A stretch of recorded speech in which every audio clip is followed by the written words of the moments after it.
Saudações pessoal, estamos ao vivo aqui no nosso Aprovação PGE para mais uma live hoje, sexta-feira, 10 de julho de 2020. Eu sou o Felipe Fernandes e conto com vocês, aguardo vocês, recebo vocês aqui na nossa querida live. Para não deixar vocês aí a ver navios, vou botar aqui o tema da live para quem entrar depois ficar sabendo de que se trata. Hoje, como eu já disse aqui, a gente divulgou hoje durante o dia, né, durante a semana. Hoje um convidado bastante especial, o professor Rodolfo Pamplona vai falar com a gente sobre as principais aí alterações, né? O que a gente tem que ver de relevante em relação a essas modificações no direito do trabalho em decorrência da crise da Covid-19, né?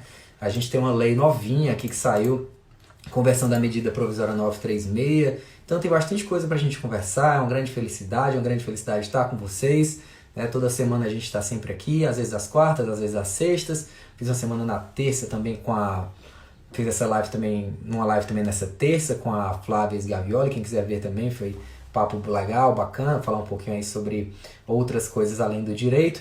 E recadinhos do dia para vocês, né? A gente tem aqui os cursos da aprovação PGE, PGDF, aprovação PGE Lite, o extensivo PGE PGM, o concurso de objetivas para PGDF, então tem bastante coisa aí para vocês fazerem. Nosso curso, nosso livro também de Direito do Trabalho, Processo do Trabalho para a Advocacia Pública também está à venda.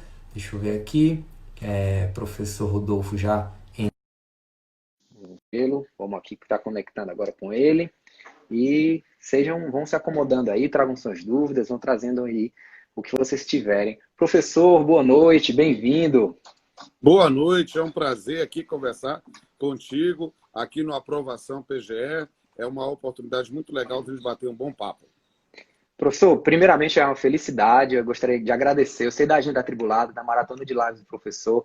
Eu estudei para concurso já há um tempo, mas já conhecia, já acompanhava. Então, para mim é uma grande realização estar hoje dividindo aqui a tribuna com o professor, que é uma figura que a gente admira muito. Assim, só passar o seu currículo para o pessoal, né? Eu sei que dispensa apresentações, mas é sempre bom aqui. O professor Rodolfo Pamplona Filho, ele é professor da Universidade de Salvador, da UFBA também, Universidade Federal da Bahia, mestre e doutor pela Pontifícia Universidade Católica, mestre em Direito Social pela Universidade de Castilha-La Mancha, juiz do trabalho, poeta e músico.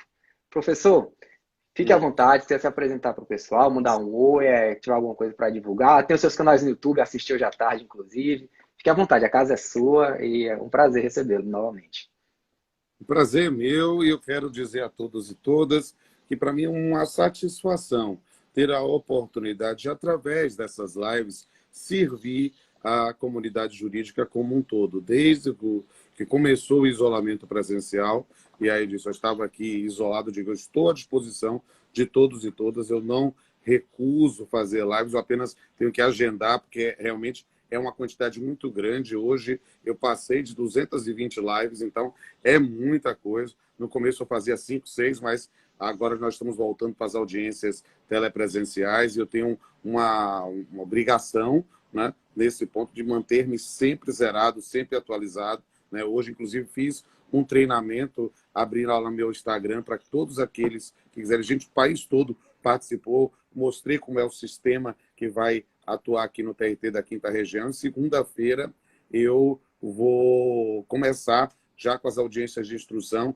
lá na 32ª Vara do Trabalho de Salvador.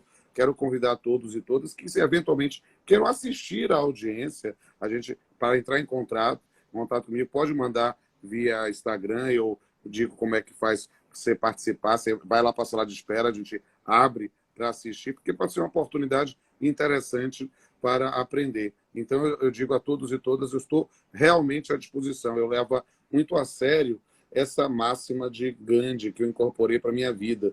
Quem não vive para servir, não serve para viver.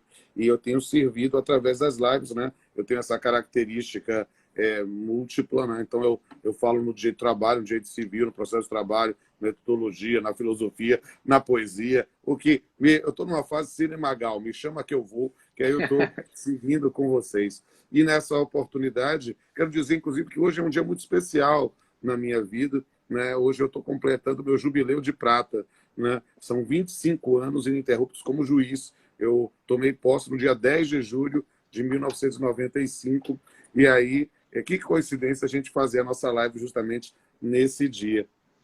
E quero dizer a todos e todas que podem me seguir no Instagram, né? Sigam também o Aprovação PGE aqui também, acho que é importante compartilhar. E, dentro dessa linha, ver também os meus canais no YouTube, né? O canal Pamplona e o canal Papeando com Pamplona. Como é que eu faço isso?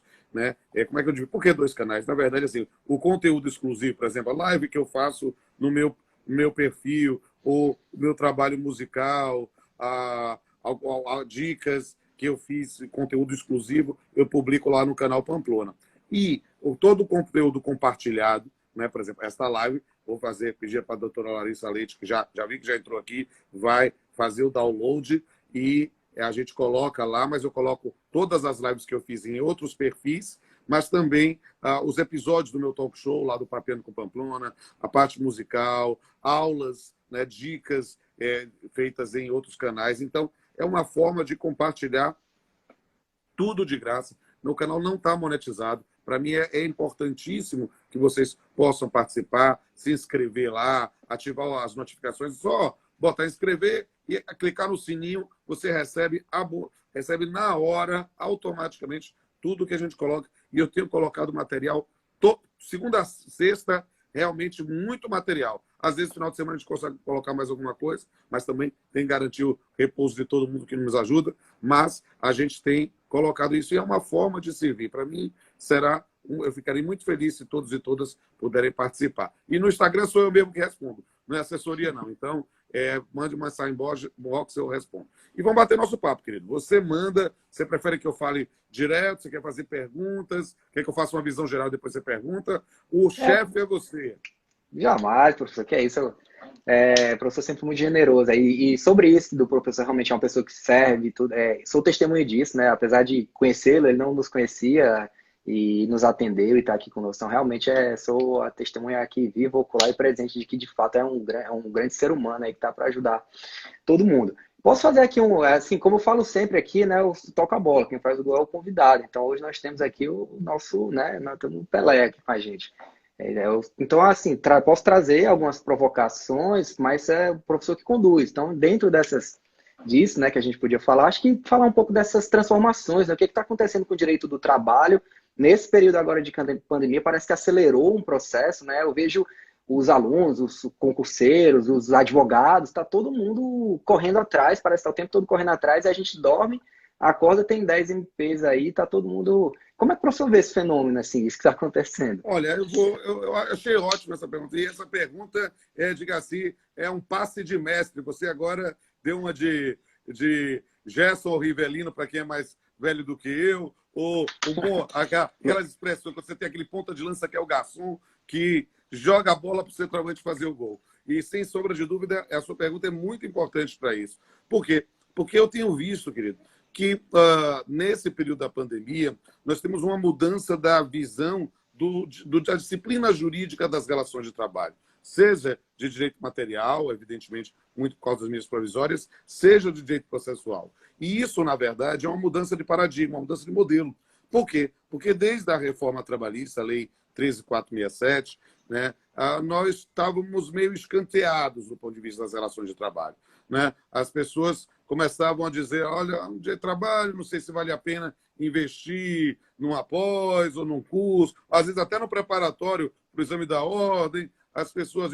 E, na verdade, o direito de trabalho sempre foi o ramo mais disputado, sempre foi o top nas pós lato sensu, no exame da ordem. Então, as pessoas começaram a achar que vai acabar o seu trabalho, sabe que o direito de trabalho vai ser substituído por uma relação contratual pura? Então, é preciso perceber como é que isso foi feito.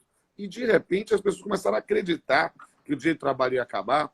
E eu que já sou bem velhinho, né? Eu já estou há 25 anos na magistratura, contando meu tempo de servidor, há 28 anos na Justiça do Trabalho, né? O que é interessante dizer sobre isso? Que muitas vezes, né, eu já ouvi esse discurso em outras épocas. Eu lembro-me bem, em 99 para 2000, tivemos todas umas tentativas de acabar a Justiça do Trabalho, de flexibilizar demais as relações de trabalho, e isso digamos assim, eu fico brincando com meus alunos, é o que eu chamo de argumento sessão da tarde. sabe? A argumentação da tarde é aquele que você ouve, olha e diz, eu já vi esse filme. E eu já vi esse filme em outras épocas. E é preciso explicar bem essa questão. Por quê?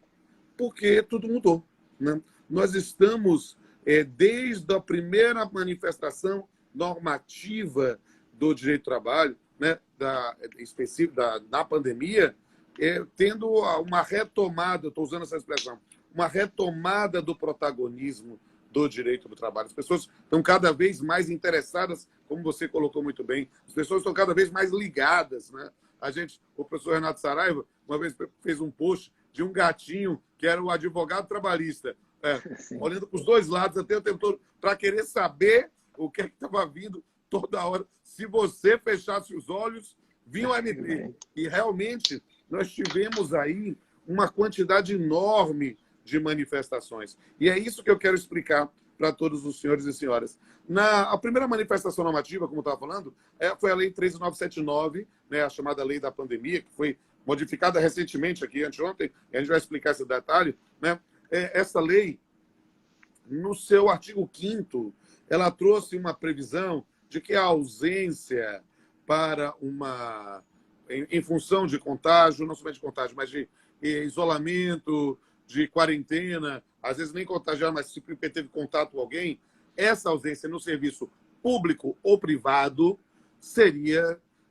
não seria uma falta injustificada. Só isso, meu querido, já fez com que todos nós que atuamos no campo do direito do trabalho tivemos que voltar às lentes dos celulares ou da TV ou para a rádio para dizer, olha, gente, explicar a diferença de interrupção e suspensão, explicar a diferença até quando o empregador paga, a partir de quando paga o INSS. Ou seja, uma única manifestação, o direito do trabalho estava esquecido, voltou à baila. E eu não vou negar, meu querido amigo, que eu vi até com uma certa ironia, não posso deixar de confessar, que pessoas que estavam dizendo que tinha que acabar o seu trabalho, tem de revogar a CLT, de repente começar a querer invocar dispositivos da CLT para resolver problemas da pandemia, seja o artigo 486 da CLT no Fado do Príncipe, e você, como procurador do Estado, sabe o quanto isso é preocupante, né? Quando a gente pensa nessa atuação estatal, na defesa dos interesses estatais, ou a questão da força maior do 502 e 503. Então, note que, de repente, começou-se a procurar isso. E, de repente, os empresários e todos os interlocutores sociais começaram a dizer, olha, precisamos resolver essa situação que é absolutamente inédita na história do país e do mundo. Nós estamos vivendo, literalmente, o que era impossível. Se alguém em dezembro fizesse uma profecia apocalíptica que a gente ia passar mais de 100 dias isolado, ninguém ia acreditar, ia dizer, surtou, pirou, deve estar bêbado. Não. Mas não, perceba que o impossível, o improvável, ocorreu. Nós estamos vivendo o improvável, nós estamos vivendo o impossível. E aí a gente precisou realmente buscar, dentro da legislação então vigente, algum tipo de solução, porque as atividades econômicas, muitas delas, continuam fechadas desde então. É só pensar, notadamente, em restaurantes, em bares, em algumas cidades desse país, inclusive a minha, que é Salvador. E, cara, o que é que aconteceu? Talvez a previsão normativa até então existente, já que dizia que não valia mais nada, né? Estavam tentando utilizá-la. Aí disseram, não, então é preciso ter uma norma específica. E aí sim, é o que aconteceu esse fenômeno. Uma verdadeira pandemia de medidas provisórias, em que nós começamos a buscar no sistema formas de resolver e trazer para o sistema algumas regras. E eu vou dar um panorama sobre isso, pensando aqui numa visão geral, e abrir para os perguntas, comentários, o que quer que seja. A primeira medida provisória foi a MP 927, que ainda não virou lei, né?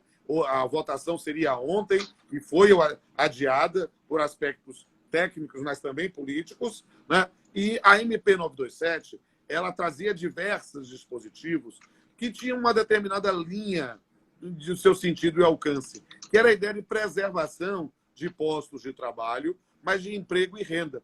E aí a MP 927 trazia uma sequência de atos unilaterais que poderiam ser praticados pelo empregador para manutenção do posto de trabalho. E ali nós elencamos a questão do banco de horas, invertido muitas vezes, ou seja, está folgando agora para compensar depois em trabalho, a noção especificamente de antecipação de férias individuais e coletivas, inclusive de férias de períodos aquisitivos que ainda nem começaram ou nem sequer estavam completos, né? A discussão também, que é, sem sombra de dúvida, tema para várias lives, que é a discussão do home office, do teletrabalho, dos efeitos jurídicos disso, tudo pela MP 927.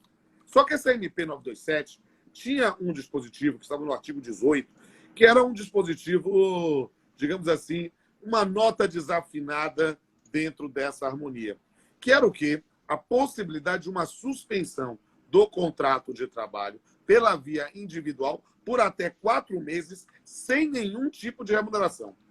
Isso gerou uma grita tão grande da esquerda e da direita que o próprio presidente da República, no que eu chamo do seu diário oficial particular, que é o Twitter, ele disse lá, olha, não, assim não dá, e disse, vou revogar. E realmente, em menos de 24 horas, foi editada a MP 928 para revogar simplesmente o artigo que trazia isso. Mas, desde aquele momento, e eu participei de muitas lives, webinários, seminários, várias formas aí no Zoom, no Google Meet, entre outros, né? É que as pessoas discutiam, olha, mas será que não vai vir? Será que vai dar certo? E aí o que é que eu disse? Opa, olha, vou exercitar meu dom de profecia. Vai vir aí uma medida provisória sob suspensão e sob redução de salário. E, tal qual, como dito, veio, foi a MP 936, que, muito polêmica, que trouxe a possibilidade de redução de salário pela via individual, com redução proporcional da jornada, e também a questão da suspensão do contrato de trabalho. Mas perceba que a MP 936 não veio como aquele artigo 18 diga, se vire. Não, veio com algum tipo de fomento econômico pelo governo através de um benefício emergencial de preservação de emprego e renda, que o governo, depois do decreto regulamentador, chamou de bem, né? A ideia do bem, especificamente para poder amenizar, não é sanar totalmente, amenizar essas reduções. É importante, principalmente para aqueles amigos e amigas que estão participando aqui da live e que não dominem a área trabalhista, que não se pode confundir o benefício emergencial da relação de emprego do auxílio emergencial que tinha sido votado anteriormente, que é aquele de 3 parcelas de R$600, né? Que originalmente era 200. Foi o Congresso Nacional que aumentou. São situações distintas. A MP 936 era muito polêmica porque, nesse ponto, ela trazia uma exceção a uma previsão literal da Constituição. O artigo 7º, inciso 6º, fala de irredutibilidade salarial, salvo negociação coletiva. E, de repente, admitiu-se uma redução pela via individual. Foi ajuizada uma ação direta de constitucionalidade. Né? Tá bom assim? Quer que eu continue falando? Eu estou falando, porque você mandou liberar. Não, à vontade. Aí você anota as perguntas. Eu estou vendo que o pessoal está fazendo pergunta, então aí depois você anota e joga para mim. Né? Estamos anotando aqui. Foi ajuizada uma ação direta de constitucionalidade, a 6363, né? Especificamente sobre esse aspecto. E o ministro Ricardo Lewandowski proferiu uma decisão liminar, dizendo que não era nem constitucional, nem constitucional. Ele preferiu dar uma interpretação conforme, fazendo um condicionamento à via negocial coletiva. Essa liminar foi aplaudida por alguns, vaiada por outros, e foi objeto de embargos declaratórios que o ministro julgou improcedente, mas esclareceu, no final das contas, aquela situação de dizer, não dou o braço a torcer, mas realmente isso aqui. E aí, deu uma linha. E, de certa forma, naquele momento, foi um momento muito interessante no controle de constitucionalidade brasileiro. Por quê? Porque na sessão, que durou 2 dias, uma quinta e uma sexta-feira, na quinta-feira, as pessoas que foram fazer sustentação oral, inclusive a AGU, apoiou a liminar. apoiou a liminar, disse, olha, bem interessante, liminar. Então, todo mundo parecia que a liminar se mantinha. E, claro, quinta-feira, só o voto do relator foi reforçando a liminar, dizendo, olha, vou dar uma interpretação conforme nesse ponto para fazer, dar julgo procedente para fazer isso. No dia seguinte, as pessoas dizem, olha, vai ser mantida. E eu estava lá exercitando esse tom de profecia. Não vai ser isso. O Supremo vai reconhecer a constitucionalidade. É só fazer um estudo sistemático das manifestações do Supremo sobre essas questões sensíveis, e eu disse, vai julgar constitucional. E tal qual eu falei, no dia seguinte, né, 7 votos foram pela declaração de constitucionalidade, ou seja, admitindo a possibilidade de redução pela via individual. Eu preciso dizer que o Supremo foi numa linha daquilo que em estudos epistemológicos, estudos de filosofia do direito, nós chamamos de realismo jurídico ou consequencialismo. A ideia especificamente de admitir que é uma situação absolutamente excepcional e que, por isso, poderia admitir-se, naquela situação, uma via individual. Preciso registrar que tenho mais temor dos argumentos do que da conclusão. A conclusão, nós temos como cidadãos, e aí cada um, cidadão e cidadã que esteja pensando, nós temos que ficar sempre atentos para que essas decisões excepcionais continuem sendo o que são, decisões excepcionais, e não virem um precedente para abrir exceções à literalidade do texto constitucional ao alvedrio de quem quer que seja. Eu não duvido, inclusive, que essas sejam uma daquelas ações diretas de constitucionalidade que a liminar foi mantida, né? A liminar, na verdade, nesse ponto foi cassada, desculpe, por 7 votos, né? E aí as pessoas dizem que é 7-3, mas não é 7-3, não. É 7-2 e 1, porque o relator ficou isolado. Porque os dois, né, Fachin e Rosa Weber, na verdade, julgavam procedente e diziam que era inconstitucional, né? Então, na verdade, por 7-3, foram dizer que era constitucional essa hipótese. Eu não duvido, doutor, eu não duvido, meu amigo, que, no mérito, depois que passar a pandemia, revoguem a liminar e julguem inconstitucional. Foi uma decisão de conveniência em função das circunstâncias. E quem acompanha os julgamentos pelo Tribunal Federal sabe que isso não é possível. Ao contrário, é talvez muito provável. O mais provável é, na verdade, que esse mérito nunca seja julgado, né? Que depois da pandemia fique dormindo em berço esplêndido em alguma gaveta do Supremo. Mas o fato é que há um estado de coisas que reconheceu, nesse ponto, a constitucionalidade, nesse momento de pandemia, para a redução de salário pela via individual, complementando o governo uma parte. E esta medida provisória tornou-se lei agora. É a Lei 14.020, ratificada em todos os termos, mas que trouxe, na verdade, algumas, digamos assim, explicitações que não existiam no sistema anterior, inclusive em relação à trabalhadora gestante, questão muito importante, ou alguma inovação em relação ao portador de necessidades especiais, portador de deficiência, a gente pode também falar se o pessoal quiser. E aí, nessas circunstâncias, nós temos aí um novo sistema. A observação aqui, que deve ser feita, antes de eu falar de mais 3 medidas provisórias, aí abrir só para responder perguntas, é que a MP 927 ainda não virou lei. Mas é muito importante que os mecanismos de defesa da cidadania fiquem de olho para evitar o fenômeno que a gente já chamou de fenômeno do jabuti. O que é o fenômeno do jabuti?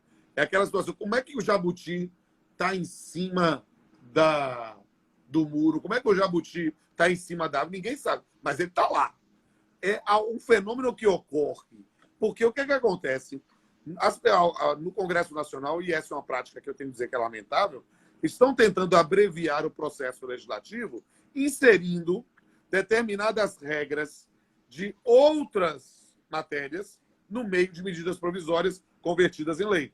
Então, na conversão da MP 936, tentou-se, na Câmara, inserir matéria da revogada MP 905 no texto, no projeto de lei. Isso foi cerceado, isso foi, digamos assim, extirpado. Mas não duvide se isso acontecer em outras das medidas provisórias, o que nós temos de ficar vigilantes.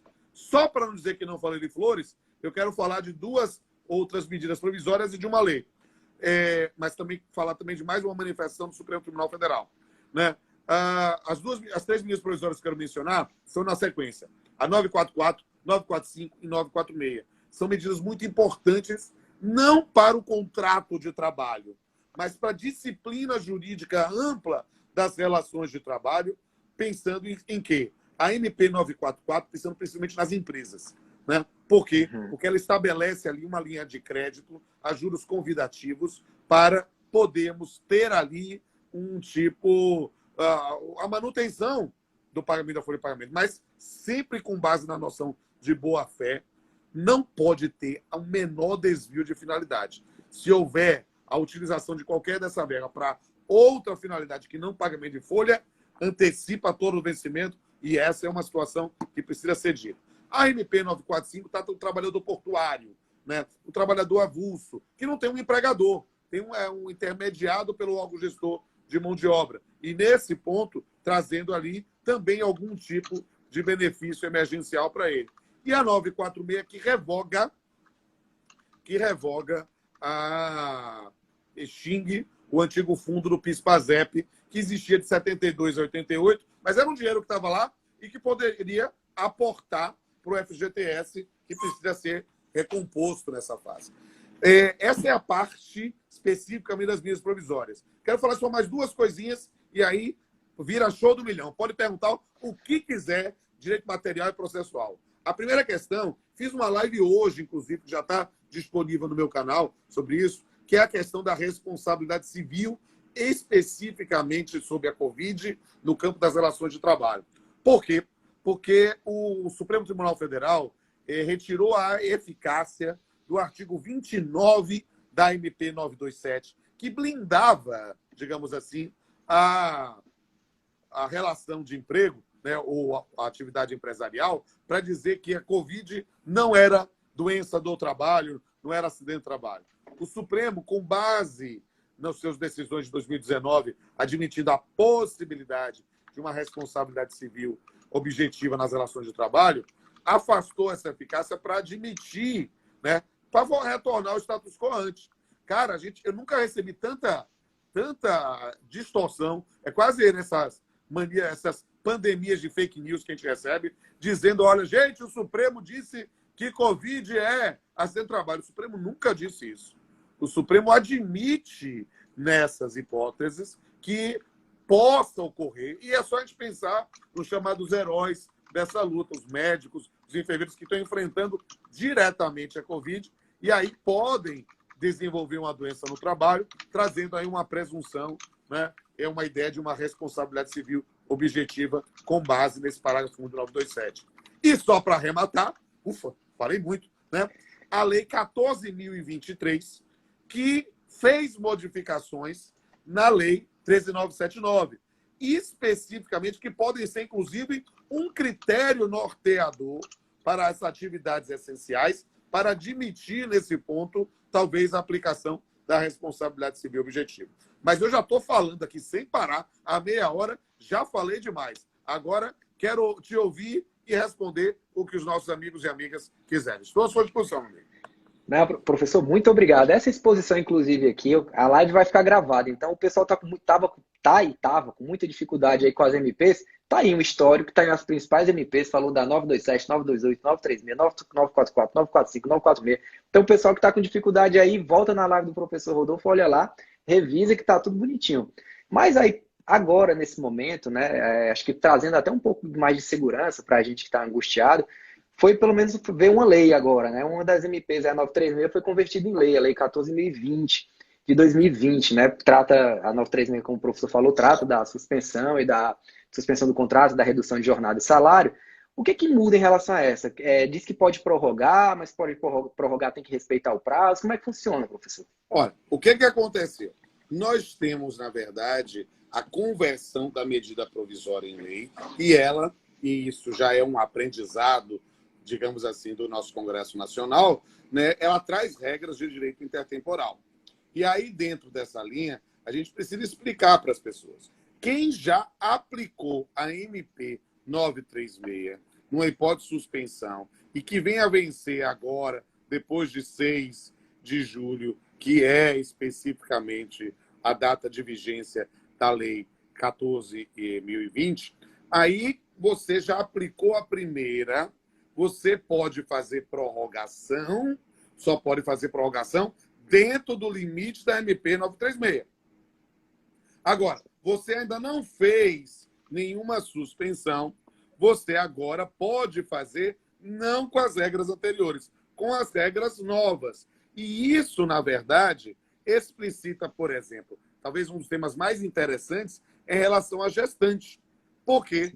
Porque a MP 936 não falou nada sobre a gestante.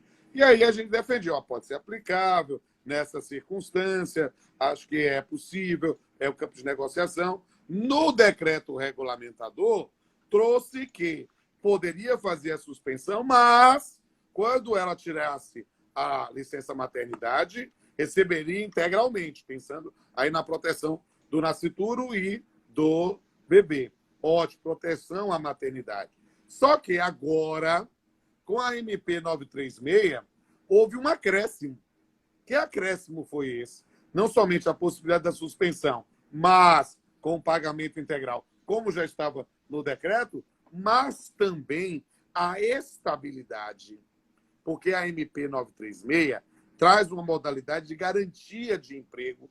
Não é bem uma estabilidade, porque admite despedida com uma indenização a mais, com um plus. Mas, nesse ponto, o que a MP trouxe?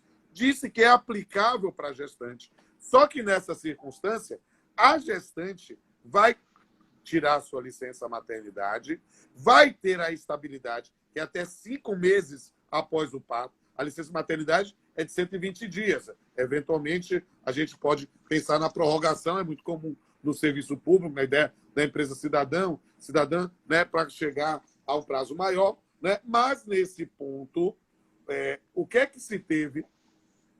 Essa circunstância tem de estabilidade os 5 meses, e se ela foi afastada ou ter uma suspensão antes, ou teve uma redução, o que vai acontecer? O período de garantia de emprego, que é garantido antes pela MP, agora pela lei, só vai contar depois do término da estabilidade. Então, imagine que uma empregada tenha tido um contrato suspenso durante esse período da pandemia e depois venha a dar à luz. Imagine que tenha sido suspenso por 2 meses. O que vai acontecer? Quando termina a suspensão, depois ela vem a dar à luz, o que vai acontecer? Ela já tem uma estabilidade prevista na Constituição, ela vai gozar essa estabilidade toda e vai se somar essa garantia de emprego ao final. Ou seja, mesmo ela sendo menor, ela não está assim continente e conteúdo, não. Vão somar as estabilidades. O que é uma medida protetiva, pensando nesse ponto na proteção à maternidade. E o que há de novidade, que é bem interessante, em relação à pessoa com deficiência.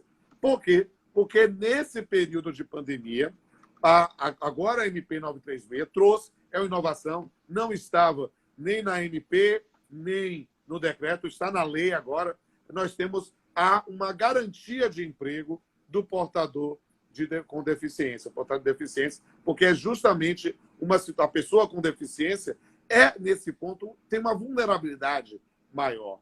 E aí, pensar na extinção do posto, no momento em que estamos tendo tantas dificuldades, ela dificilmente terá uma realocação. É claro que ela não pode praticar falta grave, algo do jeito. Nós estamos falando de uma garantia. Então, nesse ponto, nós temos aí uma inovação que eu vejo como positiva, sim. O ponto positivo da MP, né? A gente sabe que nesses períodos de dificuldade, quem tem maior Aí, só um vulnerabilidade detalhe, é que... esse é um ponto positivo da lei, porque a MP não Desculpe, falava. da lei, é Exato. verdade. É. Então, essa é uma novidade, é bem interessante. E fique tranquilo, eu me confundo o tempo todo, porque é natural, a gente fica realmente, quem milita na área trabalhista, teve que agora fazer, sabe, a gente está fazendo o download da norma anterior e já entra uma nova na fila, porque realmente é muita informação. É isso aí, eu estou com 3 telas aqui, acaba confundindo, mas é isso. Ponto positivo da lei, né? Porque realmente nesses períodos de dificuldade, instabilidade, as pessoas com maior vulnerabilidade acabam sofrendo mais, né? E a lei também trouxe uma novidade em relação ao aposentado, né, professor? Teve uma previsão aí, o que é que o professor entende? Foi boa? Qual foi essa alteração? Olha, o que é interessante falar sobre essa questão em relação ao aposentado? Por quê? O que é que nós tínhamos? Né? Nós tínhamos uma previsão de uma possibilidade de redução de salário ou de suspensão, mas, nesse ponto, haveria algum tipo de complementação pelo governo e, eventualmente, em algumas situações obrigatória, pelo empregador, mas de natureza indenizatória, sem todos os ônus decorrentes da folha de pagamento. E aí, mas tinha na medida provisória uma vedação específica de quem recebe qualquer tipo de benefício de natureza continuada não receberia o bem, não receberia o benefício emergencial. E aí o que acontece? Os aposentados recebem um benefício. Então, nessas circunstâncias, nós tivemos lá, no decreto regulamentador, uma circunstância de dizer, olha, eles não poderiam participar desta redução, porque eles não teriam um valor correspondente. Na lei, agora, autoriza que eles participem, mas temos uma circunstância diferencial. O empregador vai ter que custear para esses o valor equivalente ao benefício que eles teriam caso não fossem também aposentados. Ou seja, há nesse ponto um tratamento melhor para os aposentados. Eu e a professora Glória, né, a gente fez algumas lives sobre isso e a gente diagnosticou um problema ainda, que é justamente pensando nos servidores públicos.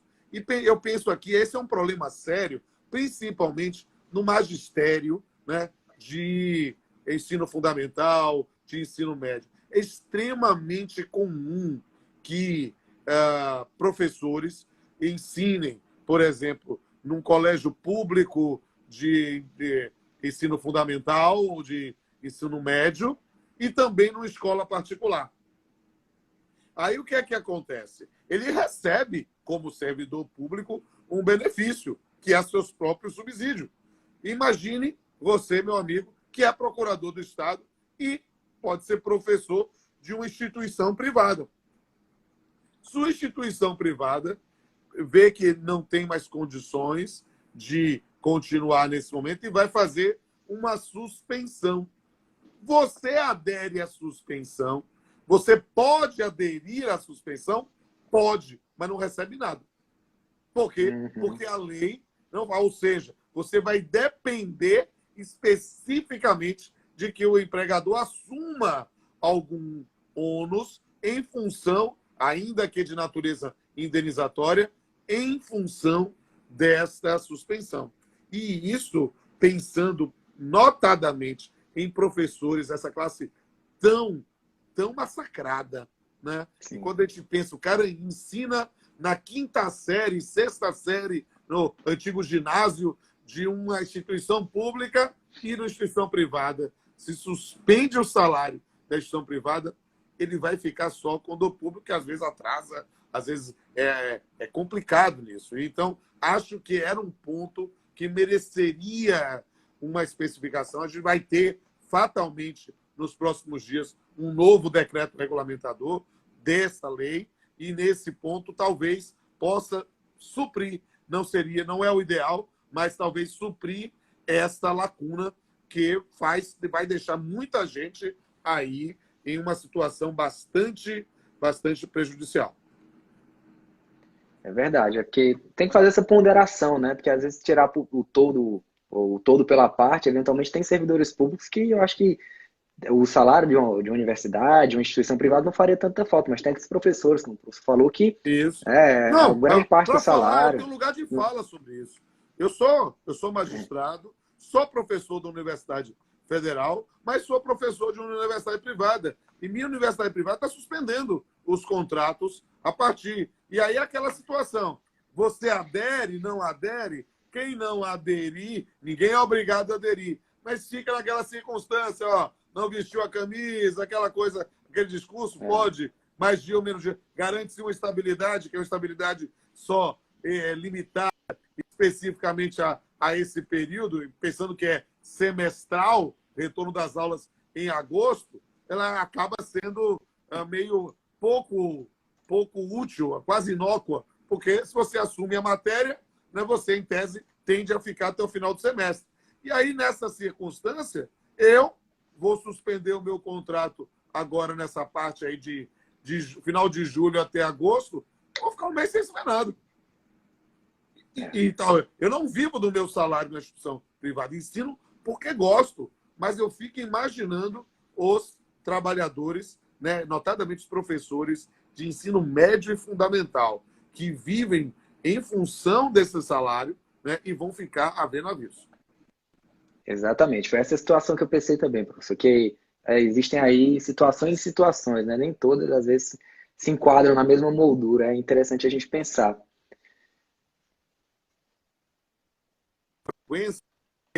Nós estamos todos na mesma tempestade, mas infelizmente não estamos todos no mesmo barco. E aí é preciso perceber que barcos menores precisam talvez de uma proteção diferenciada.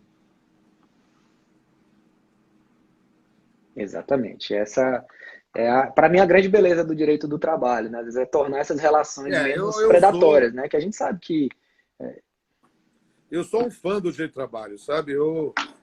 É algo assim, eu sou professor concursado na Universidade Federal da Bahia em Direito Civil, mas eu não deixo, como juiz do trabalho e professor titular de processo de trabalho em outra instituição, de viver o direito do trabalho. Acho que ele tem realmente... E como professor de Direito Civil, eu presto muitas homenagens ao direito do trabalho, justamente pensando nessas circunstâncias, porque no sistema brasileiro, né, o primeiro ramo, o microsistema, que trata o tema da dignidade da pessoa humana, é o direito do trabalho. Né? Eu ensino o direito civil, um novo direito civil, o direito civil constitucional, um direito civil que às vezes é muito mais avançado até do que o direito do trabalho, mas perceba, tudo como isso começou lá atrás, né? Prestando uma homenagem talvez ao profeta dos civilistas brasileiros, que foi o professor Orlando Gomes, que nos deixou em 1988. O professor Orlando Gomes foi um dos edificadores do direito do trabalho. E ele era professor de direito civil. A tese dele para a cátedra, para a cadeira de direito civil, foi a Convenção Coletiva do Trabalho. Porque o direito do trabalho era o direito civil. Ele se tornou parte disso. E isso, para mim, é fundamental, até mesmo para justificar essa minha ubiquidade de estar no direito do trabalho e no direito civil ao mesmo tempo. Professor, estamos juntos nessa dualidade aí. Eu pesquiso em direito administrativo, laboro no direito do trabalho, então fica entre dois mundos, né? Vira a chave. Exatamente. E aí é engraçado, né? Você deve sofrer a mesma coisa que eu. Você é procurador do Estado, aí o cara é procurador do Estado, então é cidade de administrativo, mas cidade de trabalho. O que é isso? A mesma coisa. Eu, juiz do trabalho, como é que você ensina direito civil? Na verdade, a gente precisa abrir os olhos das pessoas que nós ensinamos direito. E a segmentação é só para efeito didático, é por questão de microsistemas, a compreensão das peculiaridades. E, na verdade, quem rala, quem estuda, tem condições de ensinar. Exatamente, perfeito, professor. Professor, mais no final, ele já está há 45 minutos, eu estou já traumatizado com esse negócio do Instagram derrubar a gente. Então, vamos aí para as perguntas, como você preferir. Você manda, você é o chefe, eu sou aqui o convidado. Jamais, estamos conversando aqui e Estou aqui uma com a minha conversa caneca do extremamente... Bahia aqui, bora Bahia, ganhei aqui Bora, Bahia. orientando o meu aqui, ó, a camisa do Bahia 10 do Pamplona. Eu sou também tricolor, mas tricolor lá do PC, né, do Fortaleza. Então, mas somos aí irmãos nas cores, tem uma identidade aí, né? Professor, aqui uma alteração na lei 14.020 também que veio foi em relação ao fato do príncipe, né? Houve aí, teve uma celeuma muito grande. Eu, como procurador do Estado, todo dia chegava alguém para me perguntar. Está chegando ação, inclusive, sobre o tema. O que o professor tem a dizer aí sobre isso? Como é que Olha, você eu vou pintou lhe o tema? dizer que eu acho que os procuradores do Estado, os procuradores do município, o pessoal da AGU fez uma promessa aí para São Longuinho, né? Ou para Santo Expedito, ou que é o santo das causas impossíveis mesmo aí, né? Porque esse dispositivo foi pensado por vocês. Porque efetivamente, eu não tenho dúvida que em algumas dessas situações que estamos vivendo, em função de determinação de lockdown ou de restrições de funcionamento de determinadas atividades, poderia comportar, sim, o fato do príncipe, a previsão específica do artigo 486 da CLT. Mas o fato é esse. A pergunta que não quer calar é para os constitucionalistas, né? O pessoal administrativo também pode dar pitaco, né? Pode uma lei estabelecer uma exceção de aplicação da lei, de uma outra lei? Se pode, vocês estão, como diria um velho personagem, correndo para a galera. Por quê? Porque efetivamente isso vai poupar e muito a sua atuação na defesa dos interesses públicos. Por quê? Porque dava para enquadrar sim.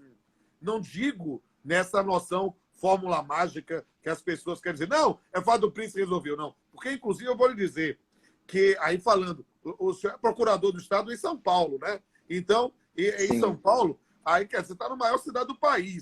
Aí é diferente. Mas imagine, meu amigo, a situação de fato do príncipe, em que o indivíduo, lá nesses rincões desse nosso país continental, né, diga lá que foi em função da determinação do município de fechar as atividades, e aí invoca-se o fato do príncipe. O que é que ia acontecer do ponto de vista processual? Vou falar um pouco de processo. O autor ia ajuizar uma reclamação trabalhista na Justiça do Trabalho. A empresa ia invocar o fato do príncipe. Aí o que é que acontece?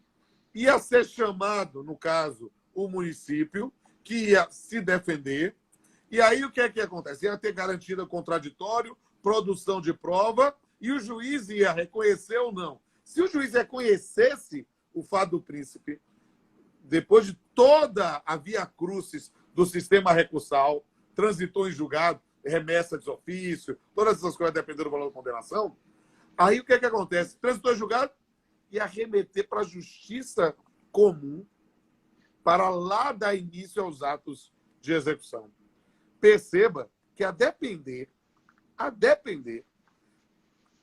porque você sabe que a requisição de pequeno valor para o município, ela está fixada em 30 salários mínimos lá no ADCT, mas o município pode fixar no valor que considera conveniente. Há municípios que fixam em um salário mínimo, em meio salário mínimo. Por quê? E isso é uma coisa horrível, desproporcional? Não, porque o município é pequeno mesmo. E aí o que é que o indivíduo vai ter? Para receber verba rescisória, é para precatório. Meu amigo, é a invocação do fato do príncipe. Eu estou dizendo assim, não estou dizendo que eu aplaudo ou que eu vaio essa blindagem, mas eu posso dizer que, como um juízo crítico dessa matéria, o que é que acontece nessas circunstâncias?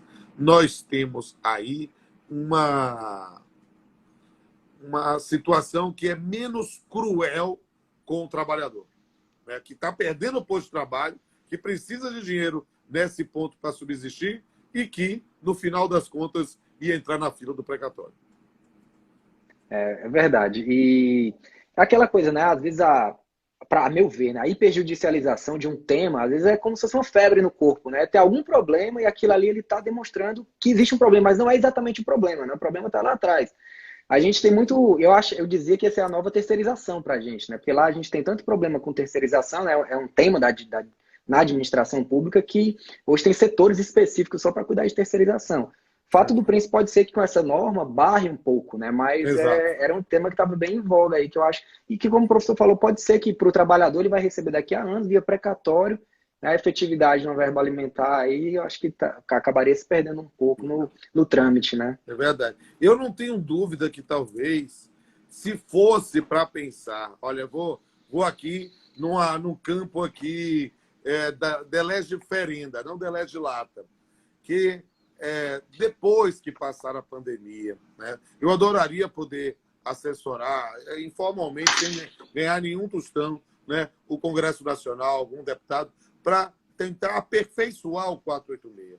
Nós precisamos realmente ter uma previsão específica que seja mais, digamos assim, efetiva para pensar num resultado que é de extinção, né? Isso servia para o passado. Talvez a gente pensar em um campo na situação do fato do príncipe, não pensar em responsabilidade exclusiva, mas algum tipo de solidariedade, alguma coisa que se execute na própria Justiça do Trabalho e não para a Justiça Comum, porque isso é matéria de reserva de lei. Ficar esperando um voluntarismo do magistrado, dizer eu entendo que executa aqui, sem mudança legislativa, é complicado. Então, acho que era um ponto que mereceria, sem sombra de dúvida, um aperfeiçoamento. Confesso a ti que de tanto estudar essa matéria, de tanto falar sobre essa matéria, eu acho que eu já tenho alguma base para ajudar no aperfeiçoamento da norma.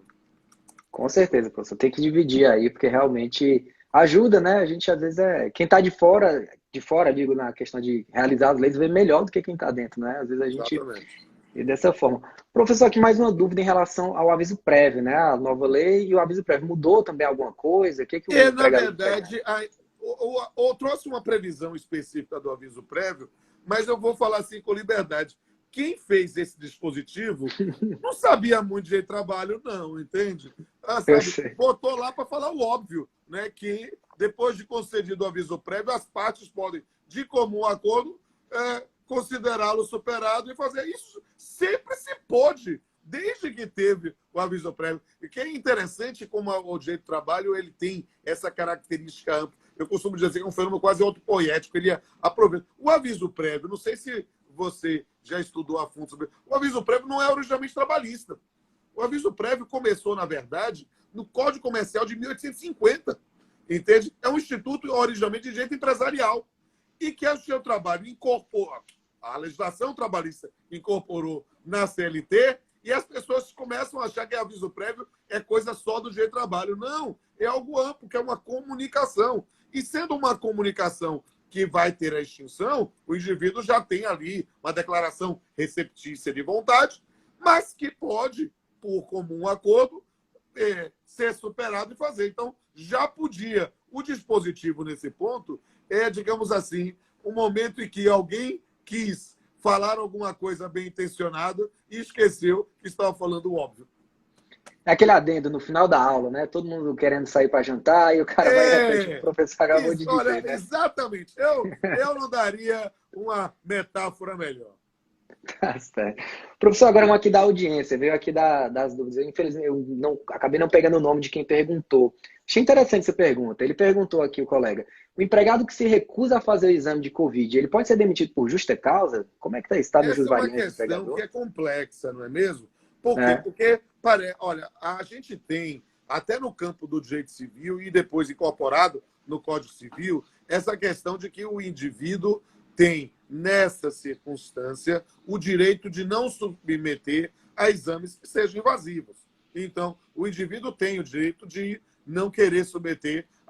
Aí essa situação gera uma presunção contrária a ele. Então, o que a gente precisa explicar nessa circunstância? Estamos vivendo um período absolutamente excepcional, né? Então, me parece que se submeter a um determinado exame porque nós estamos verificando a preservação da saúde, não somente do trabalhador, mas de todos ali em volta, os colegas também, e eventualmente terceiros, clientes, por exemplo, não sendo nenhum método invasivo, eu acho que faz parte do poder diretivo do empregador exigir. Estou falando isso porque eu já fiz 3 exames aqui de Covid, né? E os 2 primeiros eu fiz aquele swap que é muito incômodo mesmo, né? Bota no nariz, aqui na garganta, é desagradável. Então, além de caro, né? É desagradável. Mas o teste rápido, não. Uma gotinha somente, um dado, é algo que pode ser feito lá. Mas se o indivíduo se recusa, uma justa recusa, olha lá, tem alguma algeriza de sangue, ou, sei lá, hemofílico, alguma coisa assim, que não teria como fazer, a gente vai verificar a razoabilidade. Parece-nos, sim, que nessa circunstância, se ele se recusa a fazer, o empregador deve dizer, olha, então, nós vamos pensar na suspensão do seu contrato de trabalho, alguma coisa assim. Por quê? Porque a gente precisa garantir a rigidez, precisa garantir a idoneidade. A gente tem que verificar se a recusa é injusta, porque, a priori, não sendo nenhum método invasivo, a priori, a recusa aí não é justa. E aí, nesse caso, parece-me que pode ser advertida. Agora, dizer que é despedida por justa causa, acho que é uma hipótese para pensar numa advertência, numa eventual suspensão, e depois, aí sim, pensar numa despedida por justa causa imediatamente, sem nenhum outro elemento, eu acho que é um exagero.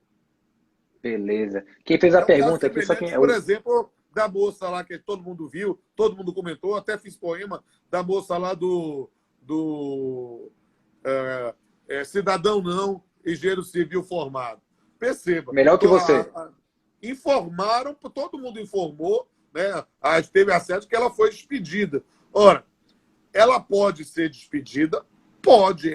É complicado imaginar que é um ato fora do ambiente de trabalho, mas que aquilo pode repercutir. As informações, estou falando aqui de notícia da imprensa, é que a empresa estava em home office, numa política séria de afastamento, e aí o indivíduo pratica um ato que é, digamos, incompatível com ela. Eu não diria que é justa causa.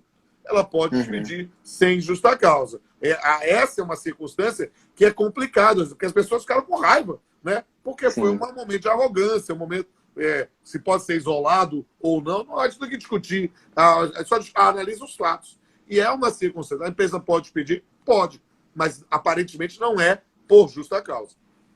Beleza. Professor, a gente tem acho que 3 minutos aqui pelo meu relógio, né? Só uma pergunta final aqui que a Val já fez lá em cima, que ela perguntou se... Eu acho que é ele, na verdade. Val, desculpa que eu não consegui ver a foto direito. Você pergunta se a recusa de uma das partes em comparecer à audiência online, o que pode acontecer, né? Que por causa da Covid, muita audiência ficou online. Como é que fica? Mudou? Sinceramente, pela linha do CNJ, nada. Porque a audiência deve ser realizada como um negócio jurídico processual. Se as partes não comparecem na data, vão verificar o que foi que houve, né? Agora, pensar em aplicação de pena de confissão, revelia, arquivamento, não. Nós temos que... Não é mais o mesmo modelo. Nós estamos aqui, essas audiências telepresenciais, neste momento, são apenas uma forma de viabilizar o acesso à prestação jurisdicional. Não é pensar em jogo de futebol do Bahia e do Fortaleza, que teve um WO. Não é isso. Não é o cara não foi. Não, a gente está pensando por que não aconteceu. E, às vezes, o indivíduo não foi porque está com dificuldade de banda, está com dificuldade de internet. Às vezes, então, a gente vai tentar realizar a audiência. Hoje, eu falei expressamente no treinamento que eu dei aberto para todos e quero convidar todos e todas para assistir às audiências lá na Justiça do Trabalho, 32ª Vara, já a partir de segunda-feira. Pode mandar uma mensagem em box que eu respondo. Perfeito. Professor, temos 1 minuto aqui. Agradeço. Muito obrigado. Foi um prazer. Realmente muito feliz e realizado por estar com você aqui hoje. Muitíssimo obrigado. Fiquei mais fã ainda. Tudo de bom para o senhor. Quiser dar um salve aí para o pessoal, estamos encerrando. Tem 50 minutos aí. Só para dizer, pessoal, gente, está acabando o tempo, 50 segundos. Eu quero que todo mundo aqui que está nos acompanhando siga aí o Aprovação PGE. Para mim é importante. Um pessoal que está trabalhando, fazendo sério isso. E me siga também aqui no Instagram, R Pamplona Filho, e no YouTube. E se gostar de poesia, nos meus blogs de poesia. Será o importante. O importante é perceber com a poesia que esse momento é um momento inédito. Porque nada do que foi será de novo do jeito que já foi um dia. Tudo passa, tudo sempre passará. Perfeito, professor. Muito obrigado. Pessoal, boa noite. Fiquem com Deus. E deixa a live salva aí pro pessoal para eu fazer o download. Pode deixar. Valeu, Combinado. professor. Até mais.